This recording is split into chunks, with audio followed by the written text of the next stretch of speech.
I put out a poll the other day concerning the IPs that Owlcat, the studio, the developer, could potentially work on in the future, and the results were interesting. And I'll talk about that in a bit.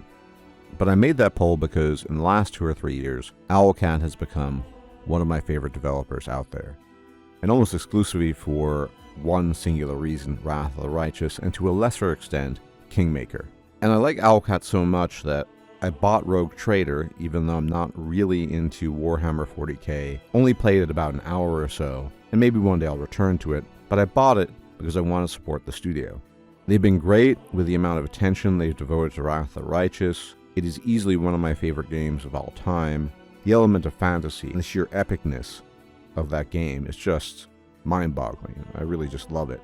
And for that reason, I want the studio to thrive. But I've been thinking about this for a while, ever since Rogue Trader came out. And on the one hand, I understand that Owlcat certainly doesn't want to spend the rest of their studio lives only working exclusively on Pathfinder games. I get that. But what I've observed, at least anecdotally, because we don't have access to sales, it's private, which is understandable, is that Wrath of the Righteous's reception from a gamer's perspective, it seems that Pathfinder Wrath of the Righteous has been significantly more popular than Warhammer 40k. There seems to be much more content on Wrath of the Righteous. Views people get for Wrath of the Righteous are typically much higher, and so on and so forth. So this tells me, at least anecdotally, that overall Pathfinder, and specifically Wrath of the Righteous, is the more popular genre, which doesn't mean that Owlcat is obligated to continue making Pathfinder games. But it's with this in mind that I put out that poll, because I was really curious what people thought in my audience, and a decent number of people voted, almost 600 people, and as you can see, the results are fairly varied, but it seems that Pathfinder, 2nd edition, we'll get into the editions in a bit, was tied with Dungeons & Dragons 5th edition. Warhammer 40k, in terms of an Owlcat game, only got 18% of the vote, which is not nothing, and it did better than Starfinder, which is the sort of future science fiction fantasy IP of Paizo, which combines a lot of the lore from Pathfinder with a futuristic setting. But by and large, Pathfinder 2nd edition was neck and neck with Dungeons & Dragons 5th edition, with 9% for something entirely different. And I do think the entirely different category is important because a lot of people want Owlcat to work on something, and they're also willing to take on new IPs. They seem to be one of the preeminent RPG studios out there that takes existing IPs and molds them and shapes them into high-quality games for gamers to enjoy. Now, the reason I didn't mention Pathfinder 1st edition, which in principle I have nothing against, is because Paizo, the makers of the Pathfinder universe, have largely moved on to 2nd edition, and most people prefer it, for the most part. That said, as Wrath of the Righteous and Kingmaker are based on modules that were created during the 1st edition era, it wouldn't be totally illogical to make a Pathfinder game based on one of those modules with 1st edition rules. But they don't necessarily have to. You could work on one of the older modules as a game and still integrate the 2nd edition rules. But I'm not saying that this poll is representative. I'm just saying that when it comes to the IPs they've worked on, people seem to, in the large majority, prefer Pathfinder to Warhammer 40k. Now, I'm not a Warhammer 40k channel, and maybe that's why the results are skewing this way. But again, if you talk to people online, which I've done a lot about the subject, if you just look at comments, if you look at videos, it really seems that Wrath of the Righteous is the preferred game over 40k. Now, that might be different for aficionados and Warhammer 40k enthusiasts who are really into those rules and that universe. But you have to understand that Wrath of the Righteous brought in a lot of new people. And I even take myself as an example here.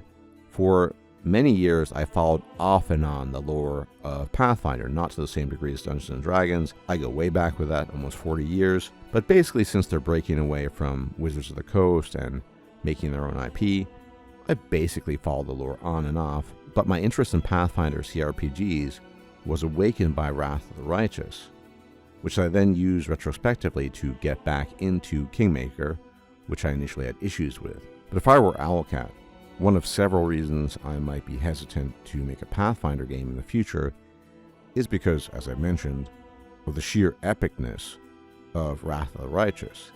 I've talked about this before, and this obviously doesn't apply to everyone, but I think when you go from semi-divine or demigod-like power to a normal adventure, although you can certainly appreciate it, it's hard to exceed that. Which is not to say that they have to exceed that in that particular way, but a lot of people would be inclined to draw comparisons. For example, how would you deal with a lack of mythic abilities? Basically, you would be reduced back to what you were in Kingmaker, a normal adventurer that has some skill and some talent, but you're not epic, you're not mythic, you're not infused with demonic power, and that's okay.